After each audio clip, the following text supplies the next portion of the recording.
Recording, it's rolling. It's Wednesday, January 14th. So I still need to cover rotational kinetic energy with you guys. But so I got a few questions related to that. Have the class puzzles in the past. Tomorrow I'll do as many puzzles as I can with you guys, and we might even get to some of these today. I hope. Right. And then I do have a short lab for you guys, so I think we can fit that in tomorrow. That'll be good. All right. Friday, guys. Friday. Everybody write this in their planners. I do want to debrief AP Unit 6 with you guys. I think by the end of today, you guys will be able to answer any question that shows up in AP Classroom. Okay?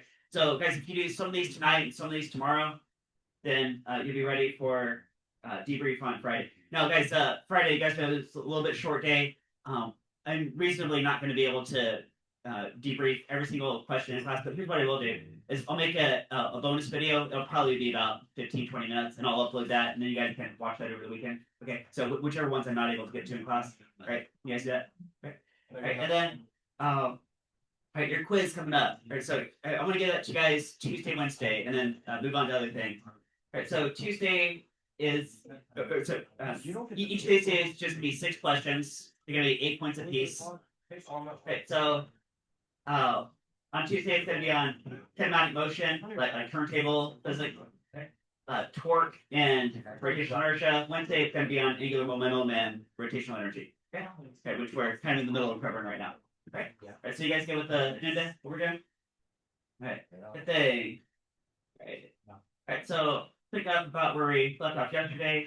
All right, let's look at energy and rotational energy.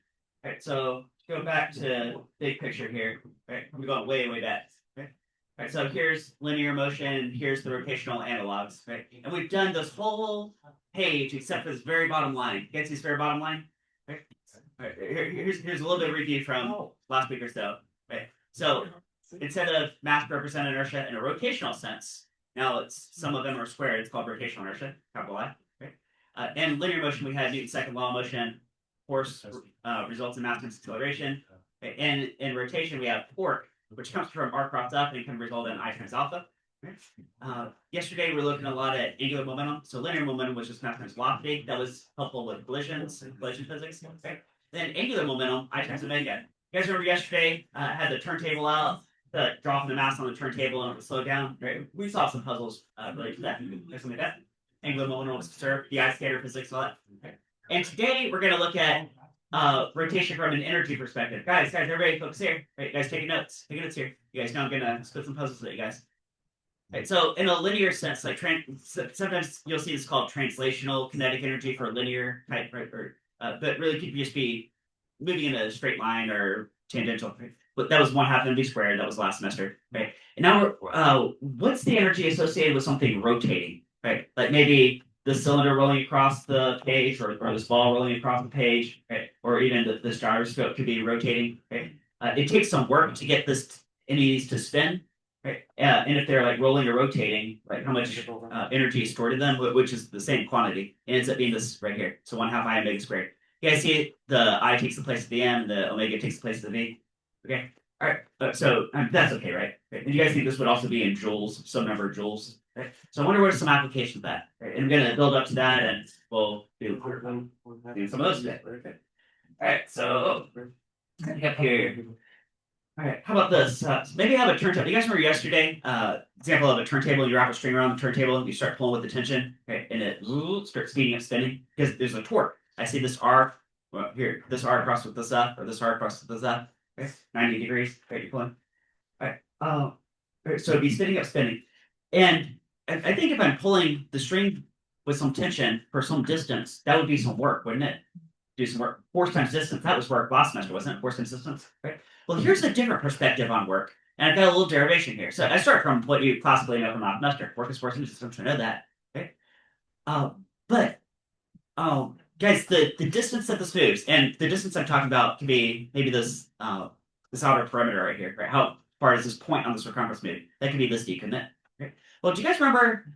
Actually, I got it right here. Okay. The distance that's moved here on this page, I'm calling it x. Right. Is theta times r. Do you guys remember that? Theta r. Right. Like circumference equals 2 pi r is a specific version of that. Okay. Right. So I can substitute for this d. I can call this r theta. This r times this theta. Right. So that could be how far this moves, say in meters. Right? Now, ooh, but guys, look at this. So I got three variables multiplying. Right? But look at this R and this F. Guys, what do those combine to make? Torque. Torque. Yeah, that's torque right there, isn't it? Can I just rip those off? Call that torque. Yeah. Ah, and look at here. And that leads down to this box 10 solution. So if you consider the torque that you apply, which is of course the R cross F, okay, times the angle that it turns, and guys, this angle has to be quantified in what unit? Can it be degrees? Radians. Guys, it has to be radians. Has to be radians. Right? You can only use degrees if it's inside a sine or a cosine, and you specify it in your calculator. Because remember, anytime you're directly multiplying an angle, it cannot be in degrees. It cannot be in revolutions for that matter. It has to be in radians. Okay. Right? How many radians are in a complete revolution? 2 pi. So 6.28. And this formula does show up on your AP equations. It's this one right here. Right here. You see it says work is torque times the change in the angle. All right, so that's there. I don't remember HP asking too many of these questions, but it could show up once or twice, so you can totally get that question. All right, so what can we do with this rotation? Okay, and actually, you know what, a classic example is maybe a bucket falling from a wheel like this. You guys see this? Okay. And I have two posters on this. One's like a torque perspective, so I call it free-body diagram. And another is this synergy perspective, which of course what I'm building up to. Right? You guys see it's the exact same picture. Right? And maybe the question could be, well, how about this? Here, guys, if I pull up the energy poster, and I'm gonna cover this up here. Okay. Right. Now, if I'm specifically using this perspective of energy, do you guys remember anytime we're working with energy, energy does not have time showing up as a variable in the equations? So nothing about time, right? So if I ask something like, "Oh, how much time does it take to fall so far?" That probably wouldn't be this particular setup, wouldn't it? Right? I mean, maybe in a roundabout way, but you would need some other physics too, right? Maybe kinematic and stuff. Right? Guys, what was energy good for? Like, do you guys remember a classic question with Galileo goes to the edge of the leaning tower and he drops the ball? And what was the classic question I kept asking when we were using an energy setup? Which one can more for? Okay, true. I did ask that. Which one hits the ground first? Okay. And so if you have different outside objects, they would hit the ground at the same time, which means they also would have the same what when they're hitting? Speed. Yeah, crash speed. Guys, if they fall side by side all the way down, don't they have the same crash speed? Right? Right. You guys, was that a crash speed based on the time of fall or the height of fall? The height of fall, because I told you the height of the tower, didn't I? I mean, I just made up some number. You guys get the idea, right? Okay, so guys, what question do you think I'm covering up over here that you could answer with this setup right here? I put a bucket on this wheel that has some rotational inertia. I wrap a string around. You guys see this thin red string right here? The bucket's going to fall. It's going to turn the. Okay. What question do you think this is all leading up to being able to answer? Speed. Speed. Yeah. As a function of what? And distance. Yeah. Distance moved. Right. So guys, if the bucket falls, say like 2.5 meters, and we know how fast it's going, like if you point a radar gun at it, that's exactly what this particular process is good for solving. You guys get that? Right. Now here, guys, everybody's looking up here. Right. Everybody focus, because you guys have to think really deeply about this. Think really deeply. Right? Because I told you I had two different perspectives to do this. Right? And then this other one's like a free-body diagram type of perspective, which can answer a bunch of other questions. Maybe like what's the distance as a function of time or something like that. Okay. You guys get that? Or I bet you could answer speed as a function of distance fallen, couldn't you? Right? Maybe in a roundabout way. Do you guys think that these could be two different paths through the force and they could answer the same question? They could arrive at the same conclusion? Okay. So let's go through this process. So everybody write the center notes. Okay, so here, draw this. Here, I'll draw it with you guys, so I know we're all pacing the same pace here. Okay. So I got this wheel. It's got some rotational inertia. There's some radius of this wheel. I'll just call R, this radius. Okay. And there's a string wrapped around it. Okay. And then the string drops down. And there's a bucket, a little handle on the bucket. Okay. The bucket has some mass, and therefore it has some weight. And if I'm drawing these vectors, I know that the bucket has a weight down called mg. Right? And guys, is there a tension force also pulling up on the bucket? Guys, which force is bigger, the weight down or the tension up? Weight down. Yeah, the weight down is going to be bigger. Right? Now, if it's a slow acceleration, it might be a subtle difference, but yeah, the weight down is going to be at least a little bit bigger. So, picture like it. Okay, so is this tension pulling up on the bucket equal to this tension pulling down on this? Yeah. So this is the same. Maybe I should have drawn that here too. This FT is this FT. It's the same thing. Okay. Ooh, is that providing a torque on this disc up here? Right. Now, remember how the disc is different this week compared to last semester is last semester we said, oh, it's a massless frictionless pulley, but that's not true anymore. Now this has a significant rotational inertia, right? Which maybe you're given the mass radius, you do 1/2 mr squared, right? Or I think AP would more likely just give you a value. Okay, like I said. Okay. Now you guys know that this poster is all in terms of variables, and you guys are AP, so it's good practice to think in terms of variables anyway. So let's go ahead and do this, solve this in terms of variables. I want to see if you guys can solve the conservation of energy setup that would apply to this scenario. Like what's supplying the energy, and then where's the energy going? What's sort of like the demand for the energy? Okay. And I'll give you guys a hint. I need one term on the left side and two terms on the right side. Ooh, what do you guys think I wrote on the left side? And what do you guys think I wrote on the right side? So you guys are gonna, right, of course, sum of energy initial equals sum of energy final. Okay. The question is, what is the speed of the bucket after distance? Let's say h. Right, guys, could h be a height change? Right. So if the bucket falls some height change, I'll even draw that on the picture. Okay. Let's say it falls some distance h. We could, of course, plug in a number like 2.5 meters or whatever. Okay. But we're going to do variables. Okay. Okay. Okay. So I need something equals something plus something. I'll give you guys that hint. Okay. All right. Here, I'll take a quick look around the room and see if you guys can fill those blanks correctly. Fill those blanks. Go ahead. Yeah, yeah. Okay.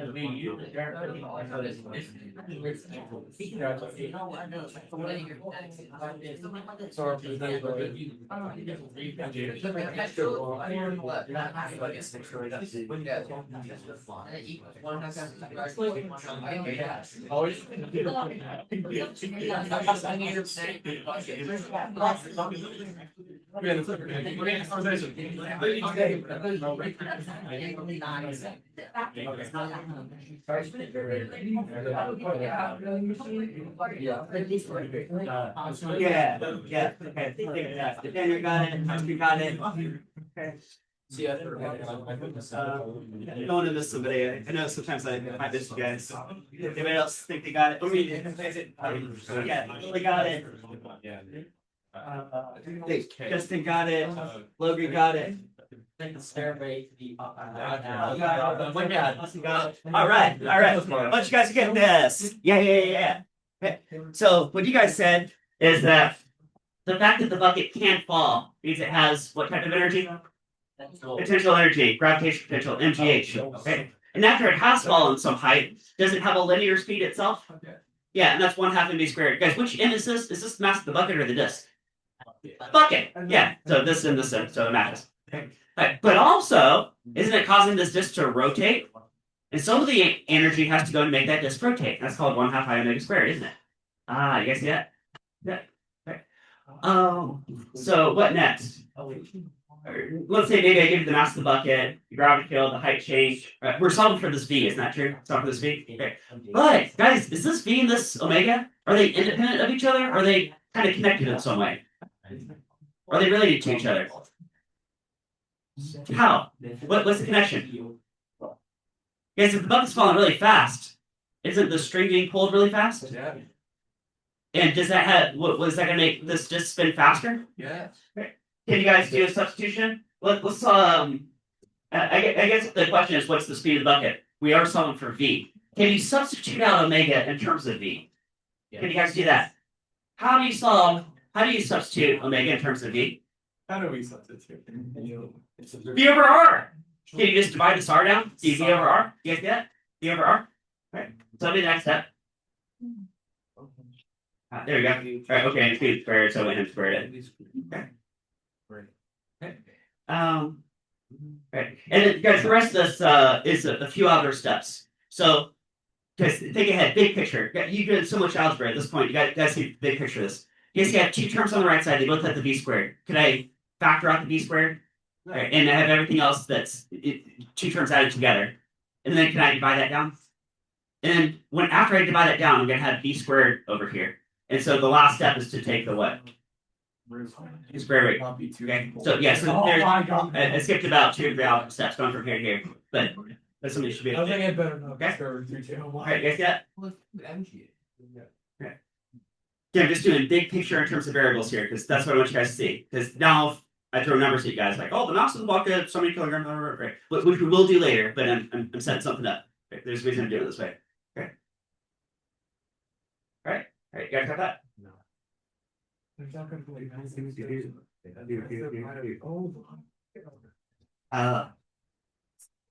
guys know this is in your thumbnails too, right? So you guys got this.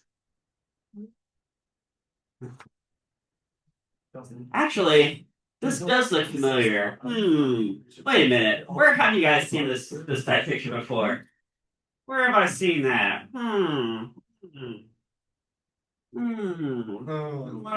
What is this? What is this? Didn't we solve this the other day? Sort of class? Here's what I remember doing in class the other day. Is your textbook set this up. Actually, they did give me values. Right, so they told you this mass and this mass and this radius. Right, they told you some things. Right? And you guys remember they were asking, you guys, here was the textbook question. They said, what's the tension in the string? And also, what's the angular acceleration of the wheel? That was what they asked. Right? And then going through this, just to remind you guys, it turned out that there were actually 4 unknowns. I mean, obviously, these were 2 of the unknowns. We also had to solve for the torque. And we also had to solve for the linear acceleration of the bucket. So those were the other 2 unknowns. And guys, if you have 4 unknowns altogether, 4 unknowns, how many independent equations do you need to solve it? 4. Right, 4 independent equations can solve 4 unknowns. Right, 1 equation, 1 unknown, 2, 2, so on. Okay, so here, guys, let's go through this. Make sure this makes sense. Is the torque equal to this radius crossed with this tension force? Okay, and we know the radius, but not the tension force. Okay, so that's a relationship. Okay, how about tau equals I alpha? That's the other perspective on torque. Okay, so here's the rotational inertia of the wheel. We had to do a little calculation to get that. Okay, but here, this could relate tau and alpha, couldn't it? Okay, all right, so that's equation number 2. Over here, elevator physics. The fact that the bucket is falling. Can I say that the weight down minus the tension up produces a net force on the mass? Right. Now here's where I actually reversed that. I got that backwards. So I did an end just by slapping in a negative sign right there. So this looks a little weird, but it's okay as long as you have this negative. Okay. If you forget that, you get a nonsensical answer. Okay. Okay. But now it's okay. And then, okay, yeah. So I really need to reverse, guys. If you're copying this, make sure you reverse these two. Do mg minus ft. Okay. One backwards. Here, I'll do minus plus. There you go. Okay. And then finally, turntable physics. A equals alpha r, and that relates these two. Okay. Right. Right. So I'm just reminding you guys. You guys seen this?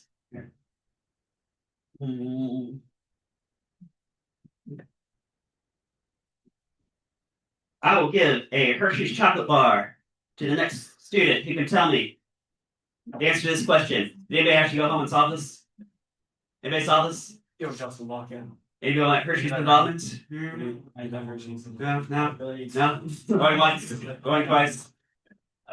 Well, if you solve this, you went home and solved it. Nobody went home and solved this? Okay, all right. Good on then. No chocolate. Right, so I want to show you the answer because I want to connect this back to energy. And I want to show you guys that this all works out. Okay. Right, so here's my full solution right here. Okay. Now, I can solve this all on one page. Now, I did, guess where it says units drop. So here's my 4 equations that I circled. 1, 2, 3, 4 equations. Okay. I dropped all the kilograms and meters and stuff just so that the math looks a little cleaner. But you guys know these all have units attached to them. Okay. Anyway, I was first able to solve for alpha. And once I had that domino tipped, everything just fell right in place. And I got all these values. Okay. Okay. So this is the answer to that question. Okay. Your book actually asked for I think these 2. Okay. So there's all 4. Okay. Okay. And I checked my work. There's all work. All right. So, guys, now that we know that, if you wanted to answer a question like, guys, suppose, are you guys ready for this? Okay. But by the way, here's right before I move on to that. Okay. You guys see this poster? It's a little bit different than the normal ones. It doesn't really kind of lead to something. It's kind of like I have all these scattered equations just lying around. You guys get that? It's a little bit different than normal. Okay. because there's so many different ways they could go with this question. And you guys kind of, well, you saw it solved out. I just showed you. And so what if you want to answer a question like, what's the speed of the bucket? So we're back to that question after some distance fallen. You also have to bring in what? What do you think? Speed is a function of distance. What does that sound like? Does that sound like this one right here? Third kinematic formula? That's that one right there, isn't it? Is our third kinematic? Great. And I think we have enough information at this point that we can solve for that. Right, so let's do that. I do have to give you a height change. So let's say, okay, here, I'm going to copy down these answers right here. Right, these right here. So let's go alpha equals 13.3 rad per second squared. Linear acceleration is 3.33 meters per second squared. The torque ends up being about 0.417 Newton meters. And the tension force ended up being 1.67 newtons. Right, those are the answers. Right. I'm going to make up one more detail. Let's say the height change, so I'm just making this up, okay, is equal to, let's go 2.5 meters. I've been saying that number all day today, so I'm just going to stick with that. 2.5 meters. Okay. Okay. So I'm going to, in parentheses, say given. Okay. And this is the solution to the textbook puzzle that we started the other day. Okay. Okay. So I'm making up one more number. I'm saying let's suppose the bucket falls 2.5 meters. Okay. You guys have that? Okay. Guys, what equation can I write again? You guys just told me a minute ago to solve for the speed. V squared equals V naught squared plus 2ax. Like that. Okay. Okay. And we're solving for the speed of the bucket. Okay. So let's do it. Let's all do it here. Bf squared equals, let's say it starts from rest. Okay, so start from rest. Yeah, 2. Okay. Guys, what do I put it for linear acceleration of the bucket? Yeah, 3.33. Okay, so 3.33 meters per second squared. I think I used gravity as 10 meters per second squared. What do I put in for the displacement? 2.5 meters. Yeah, it's right here. 2.5 meters. Okay. Right. And then last step, I have to take the square root. So square root. Alright, so let's do square root 2 by 3.33 by 2.5. Okay. I'm looking at the speed of the bucket at that moment is 4.08 meters per second. Okay. Some of these numbers might be slightly rounded, so it's somewhere in the vicinity of 4.1 meters per second. You guys see that? Okay, is that okay? Okay, piece by piece. Okay. 4.1 meters per second. Okay, so we got that. Okay, now let's put this energy method to the test. You guys ready to test this with energy? See if it also works? Okay. Right, so where are we at? Okay. That was what we had right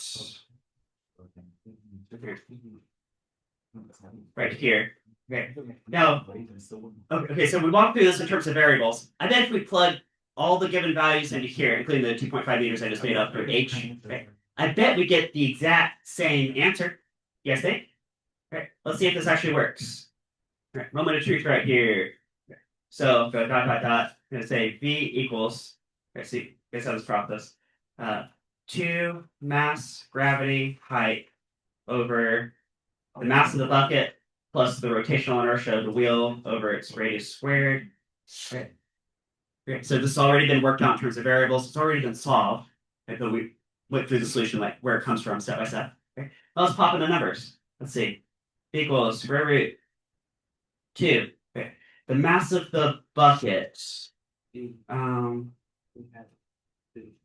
Mass of, what was the mass of the bucket? Oh, it was 0.25 kilograms. There it is, 0.25 kilograms. So 0.25 kg. Okay. The gravity field. Yeah, I definitely used 10 meters per second squared on the gravity field. Okay. The height change, we're calling 2.5 meters. I just made that up a few minutes ago. Okay, here's the mass of the bucket again, 0.25 kilograms. And then that's plus down here. Rotational inertia of the wheel. Okay, I had to do a little math to solve that, but it comes out to this number. So we did that the other day. So 0.03125, that's kilogram meters squared. Okay. Divided by its radius squared. and this radius was 0.25 meter. Yeah, 0.25. They really do that? Yeah, okay. 0.25 meters. Okay, and that's being squared. Just for that. So we got 0.25 kilograms and 0.25 meters. All right, why not? Boom. Okay. All right, so guys, if physics is the truth, then when I plug all this in, I've got to get something really close to this number, 4.08 meters per second. All right, you guys ready to think? Everything you've been doing in this class, it all leads up to this moment. Square root. And here, try this with me. You can try this into smaller parts. I'm going to just follow one go. So square root, open a ton of parentheses because everything's square rooted. 2, 5, 10, 2, 5, divided by 2, 5 plus 5 squared. Okay, I think I set that in right. Ooh. Oh yeah! Oh yeah! Physics wins again! Get the moon. I guess that's my fall 11 sound effect. Oh yeah! Going to the moon! Yeah! Alright, you guys go there? Alright. That. Alright, moving on then. Road's going everywhere. Nice day. Okay. Two totally different methods, and they led to the same outcome. Okay. Guys, here's another classic example. I'd like to do this activity with you guys. I don't know. Let's see if maybe I can fit in maybe after quiz because somebody's got to make up the quiz, so maybe. Okay. But there's a classic lab you can do. It's called a toilet paper roll drop. Guys, could this be a toilet paper roll? And you could hold the paper right here, and the whole roll could fall. Okay. And guys, which would fall faster? If you just drop the roll and it falls, or if you hold it like this and it has to unroll? Which drops faster? Yeah, the free fall drops faster. And this one, I think a lot of the energy goes into like rotating, doesn't it? Right. Well, I just talked about it in terms of energy, but on this paper is called torque. And oh look, that's another double poster. And this one's in terms of energy. So these are two different perspectives on the same scenario. Right. And let's go through these one by one. Actually, I'm going to start with the energy because that's the theme of what we're doing today. And also, it's easier to think in terms of this. Right. And then we'll look at the other one later. And we'll compare it. Right. So let's do energy conservation. Okay. So again, what do you think the classic question would be if you are applying this particular approach? What is the roll after somewhat? Yeah, the speed after some height change. Right.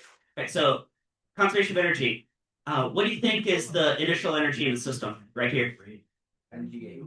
Yeah, NGH. Okay. And where do you think that energy goes?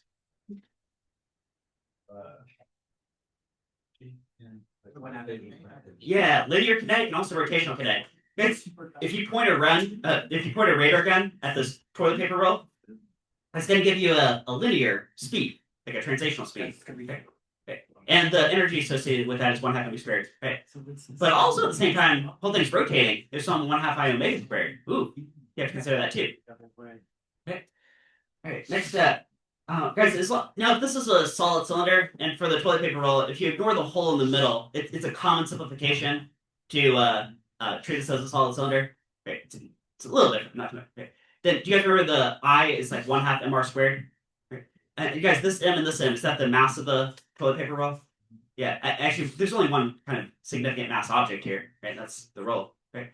So, okay, so it's gonna look like this. So I did two substitutions. I did I is 1/2 mr squared. Guess that? Also, I think this v and this omega are connected, just like they were in the last question.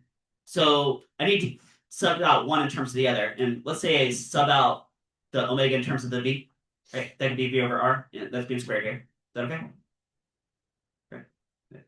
Guys, what's most critically important is that you understand everything you're seeing right now, like how to set that up and do that. Right? Everything else is just algebra, isn't it? Right? Everything I'm covering up is just a bunch of algebra steps. Okay. Okay. So that's going to lead to blah blah blah blah blah. Okay. Oh, I should ask you guys this: what variable do you think completely cancels out? Yeah, the mass, because I see three terms here and they all have the m in them. Right. It looks like also the radius. You could have said that too. But turns out the radius also cancels out. Interesting. Okay, so you get that right there. Now again, guys, if you're comparing, okay, here's the speed as a function of drop height. Exactly what you guys said the question was going to be. Okay. What if you just let free fall side by side a toilet paper roll? You just drop it, it just free falls. What would this answer have been? Do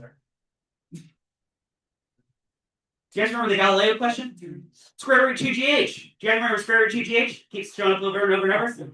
This is the same format, but it's a little bit, faster or slower? Slower. This is like 1.33. That's smaller than 2. It would make sense it would be slower, wouldn't it? Because some of the energy was converted into making it rotate. Okay. Now I'm still covering up something over here. Take a guess. What do you think I decided to add on to this later on? Kinematic! Yeah! Good call. Slack on it. Yeah. Some of you guys are probably thinking that too. Yeah. So you go kinematic, and I mean, there's a lot of ways you go kinematic. I went ahead and solved for what's the acceleration. It ends up being 2/3 of the free fall rate. Okay, for this particular setup. Okay.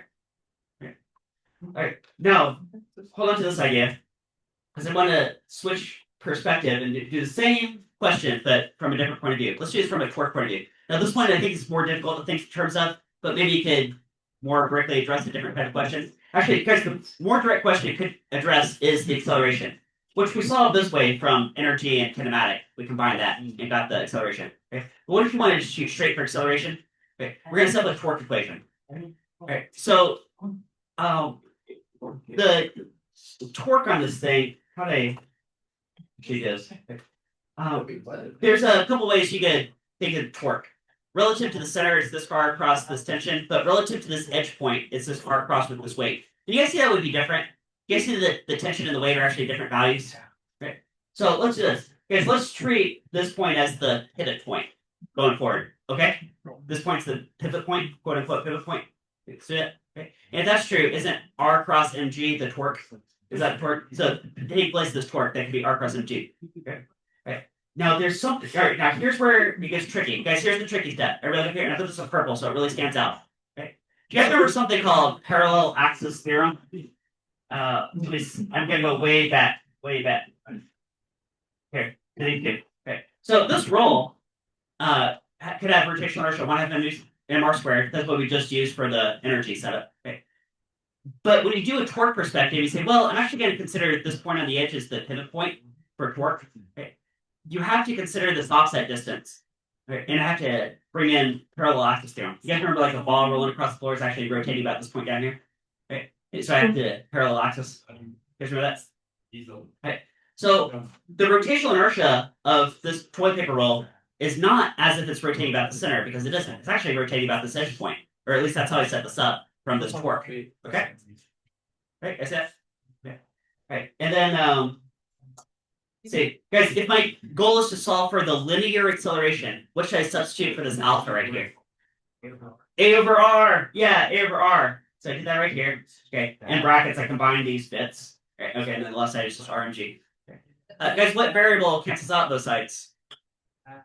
The mass. Oh, and also the what? Radius, because R squared over R is R. Cancels out with this R. Okay. I get G equals 3 over 2A. Guys, G is 3 over 2A. So what does A equal to? Same thing we got before. But it's a more direct way of getting it. Okay. Now, guess what I'm still covering up? What am I covering up right here? Starts with a K. Kinematic. And what do you think I decided to solve for? Velocity? Oh, look at that. Guessing side by side here. So from the energy perspective, we can very quickly solve speed as a function of height, and then you can solve for something else, like acceleration. But torque, you can very quickly solve for acceleration, and then you can apply kinematic and solve for speed as a function of height. And of course they get the same answer. Okay? And guys, just to reiterate this point, guys, which of these methods did you have to use parallel axis theorem? The torque method? And which method did you actually have to not consider parallel axis theorem? The energy method. Right. Okay.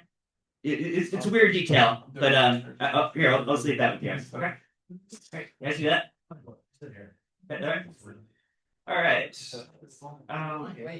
Let's get into rolling objects, like rolling across the floor. So similar idea. We're gonna do here. Guys see this basketball rolling? All right. So I have a energy method and a like a torque method. All right. So one at a time here. Let's start with the energy. With the energy. Right. So I got a basketball rolling down. And maybe I want to know what's the speed of the basketball at the bottom. Okay. Now the fact that it's a basketball matters because if it was a different shape, the answer would be different. Right. The basketball, all the mass is on the surface of a sphere. So the rotational inertia is 2/3 m r squared about its center. Okay. You guys using this energy method, this same idea as this last set of posters right? Do you think you can ignore the parallel axis theorem because we're using energy? Yeah. So guys, let's write this in your notes. What do you think is the initial energy at the top, and where do you think all the energy ends up going at the end? Wow. Something equals something plus something. Here, give you guys a head start. Take a trip around the room so you can get this right in your notes. Is it one right as well?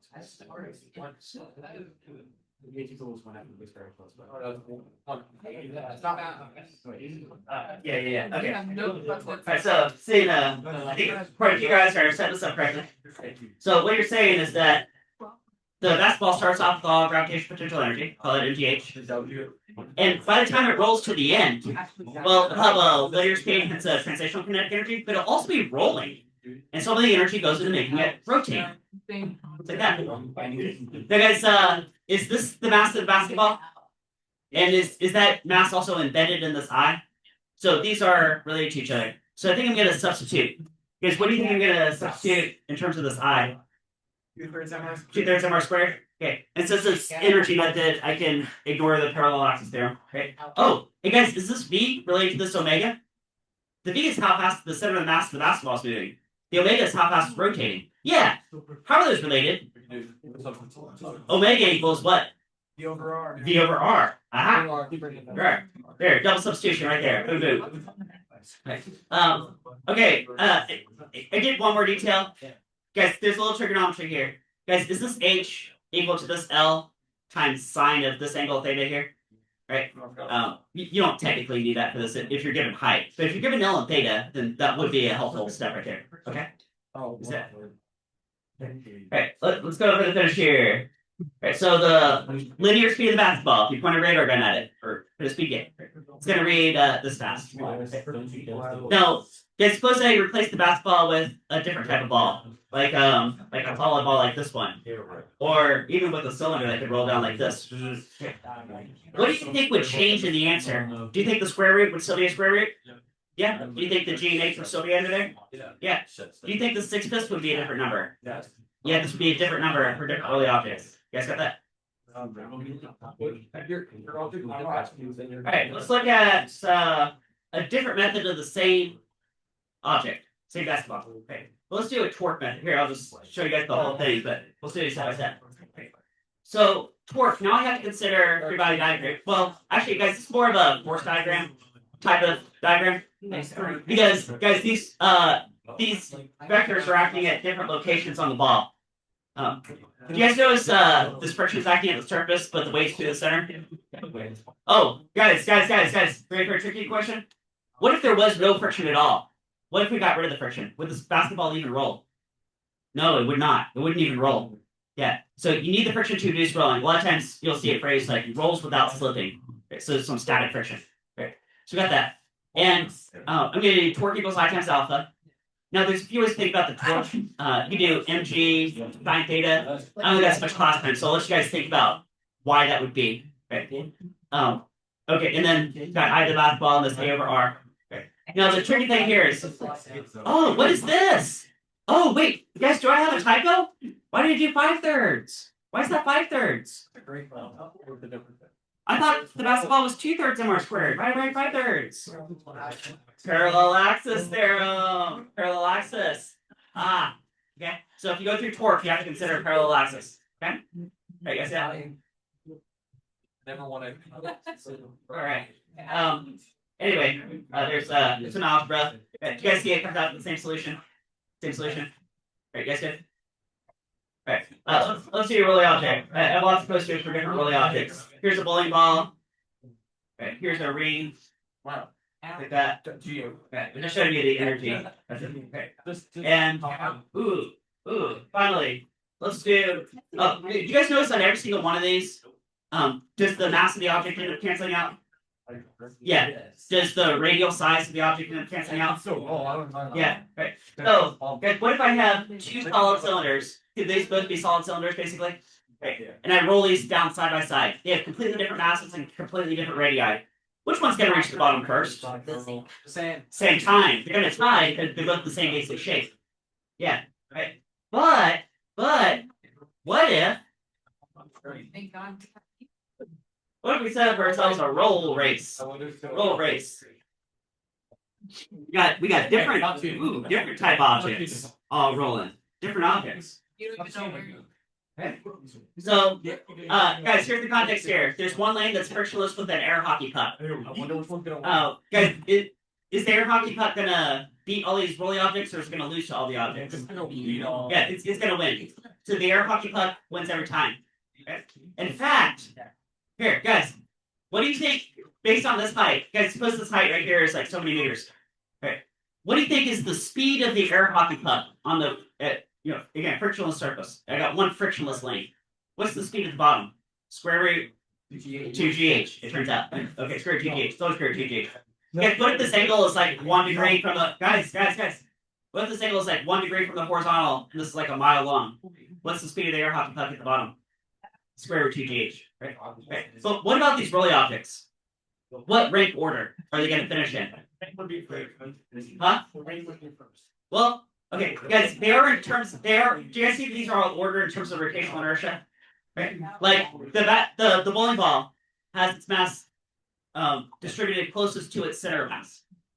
The cylinder's a little bit more spread out, but it's like second. The basketball now it's getting pretty significantly spread out because now all the mass is on the surface of a sphere, and the ring is even more spread out because it's on the surface of a ring. So you guys see if they were equal mass and radius, then they would definitely be rank order in terms of rotational inertia. Okay? Those variables end up canceling out for this scenario anyway.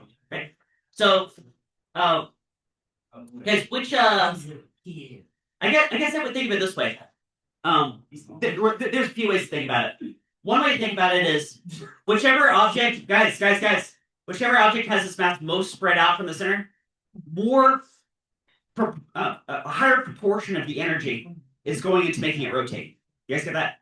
Right. And if mass is more concentrated towards the center, it's vice versa. More energy would go into making it translate. It would give it a faster speed. You guys, if it has a faster speed, is it going to win the race? Yeah? Okay. All right. So with that in mind, what wins the race among these four objects? I mean, it's got to be either the bowling ball or the ring, right? Right? Show of hands. Who says the bowling ball wins the race? Who thinks the ring wins the race? Okay, I'm seeing bowling ball. Yeah, bowling ball wins the race out of those four objects. All right. All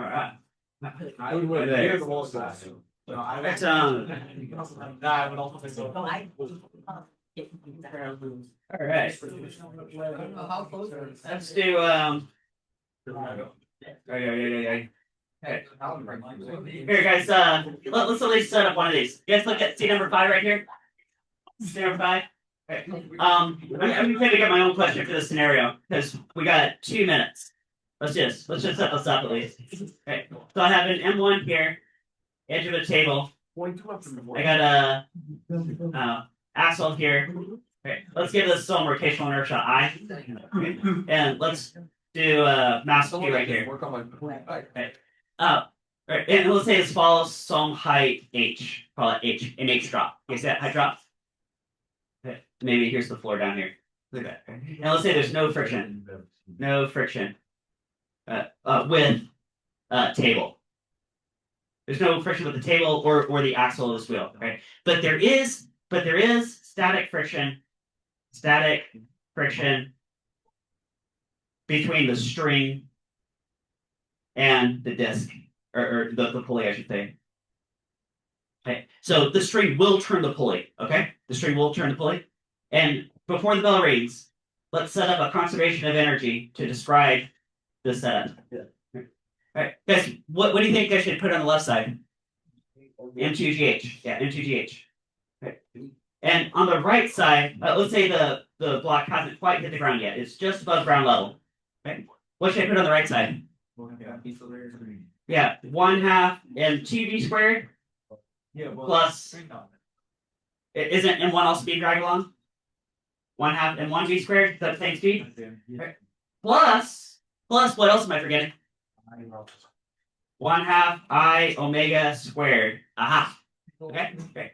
And how is this V and this omega connected? Is omega equal to V over R? Right? Where in that R could be the radius of this pulley right here. Okay, maybe you can give that issue. Okay. All right. All right. And that takes us just to the end of class.